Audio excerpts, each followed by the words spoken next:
Today, we're journeying back in time, deep into the Ice Age, to meet the true king of the ancient world, the cave lion. Now, the name is a bit misleading. These massive cats didn't actually live in caves. They used them, sure, for shelter or as a den for their cubs, much like a modern bear might.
But let's get to the action.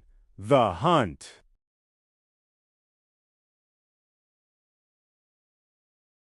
We're talking about giant deer, woolly rhinos, wild horses, and even the young or weak of the colossal mammoths.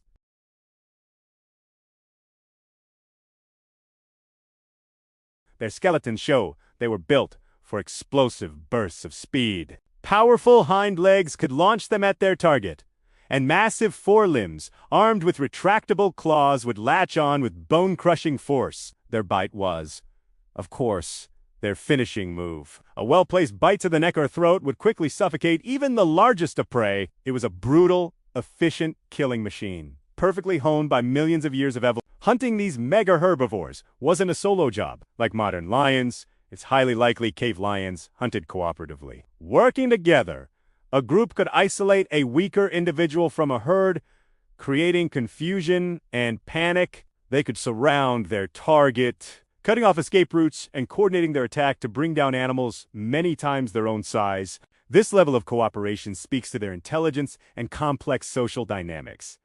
They weren't just brute force, they were strategic hunters. We've found incredible fossils that tell their story. Skulls the size of small watermelons, with teeth like daggers. But one of the most amazing discoveries was a frozen cub, perfectly preserved in the Siberian permafrost. Scientists nicknamed her Sparta.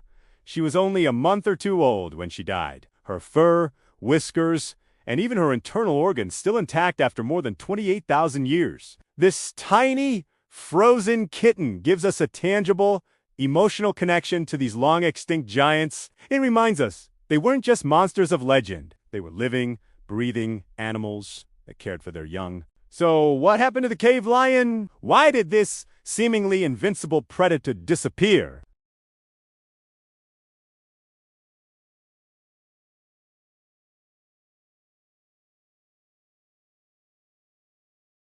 First, climate change. As the Ice Age ended, the planet warmed up. The vast, open grasslands of the mammoth steppe began to shrink, replaced by dense forests.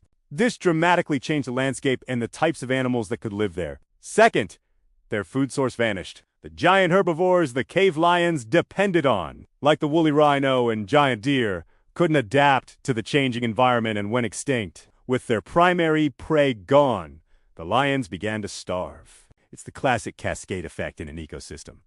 When the foundation crumbles, the top predator falls. And finally, there's us. Humans, our ancestors, Cro-Magnons, were also spreading across Europe at this time. We were highly intelligent, social hunters ourselves, armed with sophisticated tools and strategies. We were in direct competition with the cave lion for the same prey. And as we all know, humans are exceptionally good at outcompeting other predators. While we may not have hunted the lions to extinction directly, our presence added immense pressure to an already struggling population. The legacy of the cave lion lives on, not just in fossils and cave paintings, but in our imagination. It represents a wilder, more primal world. A time when nature's giants walked the earth and a super predator ruled the frozen plains. It's a powerful reminder of how dynamic our planet is, and how even the mightiest of kings can be brought down by the slow, inevitable march of time and change. Thank you so much for joining me on this journey back to the Ice Age. If you enjoyed learning about the magnificent cave lion, please hit that like button and subscribe for more adventures into the prehistoric world. See you next time!